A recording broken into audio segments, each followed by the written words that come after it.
ব্যাকগ্রাউন্ডে কাশফুল। সো এরকম ব্যাকগ্রাউন্ডে কাশফুল ফটোগুলো কীভাবে এডিটিং করতে হয় তাও আবার মাত্র এক ক্লিকে, সেই সম্পূর্ণ প্রসেসটি কিন্তু আজকের এই ভিডিওতে স্টেপ বাই স্টেপ দেখিয়ে দেবো এবং আপনাদেরকে শিখিয়ে দেবো কীভাবে আপনারা মাত্র এক ক্লিকে ব্যাকগ্রাউন্ডে কাশফুল ফটো এডিটিং করতে পারবেন। সো চলুন বেশি কথা না বাড়িয়ে মূল ভিডিও শুরু করা যাক।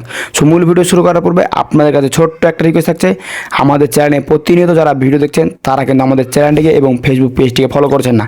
সো অবশ্যই রিকোয়েস্ট থাকবে ইউটিউব চ্যানেলটিকে সাবস্ক্রাইব এবং ফেসবুক পেজটিকে ফলো করার পর ভিডিওর পরবর্তী অংশটুকু কন্টিনিউ করবেন। সো আজকের ভিডিওতে আপনাদেরকে আমি এই ফটোরাম অ্যাপস দিয়ে মাত্র এক ক্লিকে কীভাবে ব্যাকগ্রাউন্ডে কাশফুল ফটো এডিটিং করতে হয় এটি আপনাদেরকে দেখিয়ে দেবো। সো এই অ্যাপসটা অবশ্যই প্লে স্টোর থেকে অ্যাভেলেবল রয়েছে, জাস্ট এখান থেকে ইনস্টল করে নেবেন। সো অ্যাপসটি ইনস্টল করে নেওয়ার পর আমাদের সামনে প্রথম স্টেপে সেম এরকম একটি ইন্টারফেস চলে আসবে। সেখান থেকে ফার্স্ট টাইম যদি আপনাদের কোনো পারমিশন চাই তাহলে সেগুলো পারমিশন দিয়ে দিবেন। সো পারমিশন দেওয়া হয়ে গেলে যে কাজটি করবেন দেখতে পাচ্ছেন নিচের দিকে স্টার্ট ফ্রম ফটোস, জাস্ট এটার উপরে আপনার ট্যাপ করে দেবেন। এটার উপরে ট্যাপ করে দেওয়ার পর এখান থেকে আপনাদের গ্যালারি শো হবে। সেখান থেকে আপনারা যেই ফটোটা এডিটিং করতে চাচ্ছেন জাস্ট এখান থেকে সেই ফটোটি সিলেক্ট করে দেবেন। জাস্ট এখান থেকে আমি একটি ফটো সিলেক্ট করে দেবো।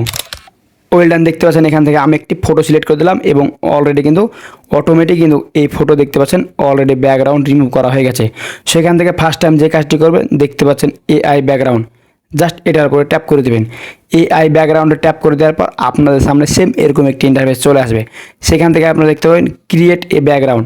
সো এখান থেকে চাইলে কিন্তু আপনারা অনেকগুলো ব্যাকগ্রাউন্ডে ফটো এডিটিং করতে পারবেন বা করে নিতে পারবেন।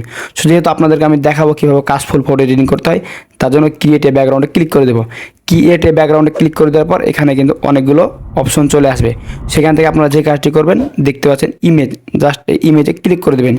এই ইমেজে ক্লিক করে দেওয়ার পর এখান থেকে আপনাদের যে কাজটি করতে হবে শিফট অ্যান্ড ইমেজ, এখানে ক্লিক করে দেবেন। এখানে ক্লিক করে দেওয়ার পর বর্তমানে যে ফটোগুলো চলছে কাশফুল ফটো ব্যাকগ্রাউন্ডে সেই ফটোগুলো জাস্ট এখান থেকে একটি আপলোড করে দেবেন। সেই ফটোগুলো আপনার যে কোনো সাইট থেকে ডাউনলোড করে নেবেন। জাস্ট এখানে আমি ক্লিক করে কাশফুল ফটোওয়ালা ব্যাকগ্রাউন্ড একটি এখানে আমি সিলেক্ট করে দেবো। দেখতে পাচ্ছেন এখানে আমার গ্যালারি আছে, জাস্ট আমি এখান থেকে এই কাশফুল ফটো ব্যাকগ্রাউন্ড এটিকে দিয়ে দিলাম। সো এটি দিয়ে দেওয়ার পর এখান থেকে যে কাজটি করতে হবে দেখতে পাচ্ছেন অলরেডি কিন্তু আমাদের ফটোটি এডিটিং হওয়ার জন্য কিন্তু অলরেডি আমাদের ফটো এডিটিং হয়ে গেছে। দেখতে পাচ্ছেন এখান থেকে আমাদের কিন্তু 4টি ফটো দিয়েছে। জাস্ট আপনাদেরকে যখন ফটোগুলো দেখায় তাহলে এখান থেকে দেখতে পাচ্ছেন কি স্মুথলি কিন্তু ফটোগুলো এডিটিং করা হয়ে গেছে। সেখান থেকে প্রথম স্টেপে যদি আপনাদের ফটো পছন্দ হয়ে না থাকে তাহলে যে কাজটি করবেন দেখতে পাচ্ছেন ব্যাক বাটন, জাস্ট এখানে ক্লিক করে দেবেন। ব্যাক বাটনে ক্লিক করে দেওয়ার পর এখানে দেখতে পাচ্ছেন জেনারেট ফর মোর, জাস্ট এটার উপরে ট্যাপ করে দেবেন। এটার উপরে ট্যাপ করে দেওয়ার পর আর অল্প একটু সময় লাগবে এবং অলরেডি দেখতে পাবেন আগের চাইতে বেটার 4টি কিন্তু ফটো এখান থেকে এডিটিং করে দিয়ে দেবে। সেখান থেকে এসব ফটোগুলো যদি পছন্দ হয়ে না থাকে তাহলে কিন্তু এখান থেকে আপনারা পরবর্তীতে অন্য ফটো দিতে পারেন। এখান থেকে যদি আপনাদের ফটোগুলো পছন্দ হয়ে থাকে জাস্ট ফটোর উপরে ক্লিক করে এখান থেকে খুব সুন্দরভাবে কিন্তু এখান থেকে ফটোগুলো আপনারা এক্সপোর্ট করে নিতে পারবেন। সেখান থেকে যদি আপনাদের ফটো পছন্দ হয়ে না থাকে তাহলে কিন্তু এখান থেকে আপনি পরবর্তীতে ব্যাকগ্রাউন্ড কাশফুল আর ফটো কিন্তু আপনি চাইলে চেঞ্জ করতে পারেন। সো চেঞ্জ করার জন্য এখান থেকে ইমেজ অপশনে ক্লিক করে দেওয়ার পর এখান থেকে আপনাদের ফোনে আরও যদি ভালো কোনো কাশফুলওয়ালা ব্যাকগ্রাউন্ড ফটো থেকে থাকে সেই ফটোটা এখানে আপলোড করে দেবেন সেম প্রসেসে। দেখতে পাচ্ছেন এখানে আমি অলরেডি কিন্তু আরেকটি ব্যাকগ্রাউন্ডে কাশফুল ফটো কিন্তু আপলোড করে দিলাম। সো আপলোড করে দেওয়ার পর দেখতে পাচ্ছেন এখান থেকে কি সুন্দরভাবে কিন্তু স্মুথলি ফটোগুলো এডিটিং হলো। প্রথম স্টেপে ছবি পছন্দ না হলে জেনারেট ফর মোর এখানে ক্লিক করে দেবেন। এখানে ক্লিক করে দেওয়ার সাথে সাথে কিন্তু এখান থেকে তার পরবর্তীতে কিন্তু আরও 4টি ফটো আপনারা পেয়ে যাবেন। জাস্ট ফটোর উপরে ক্লিক করে এখান থেকে দেখতে পাবেন এক্সপোর্টে ক্লিক করে দেওয়ার পর এখান থেকে কিন্তু আপনারা খুব সহজে দেখতে পাচ্ছেন ডোন বাটন, জাস্ট এই ডোন বাটনে ক্লিক করে দেওয়ার সাথে সাথে এই ফটোটি কিন্তু আপনাদের গ্যালারিতে চলে যাবে। সো ভিউয়ার্স, এই ছিল মূলত আজকের ভিডিও।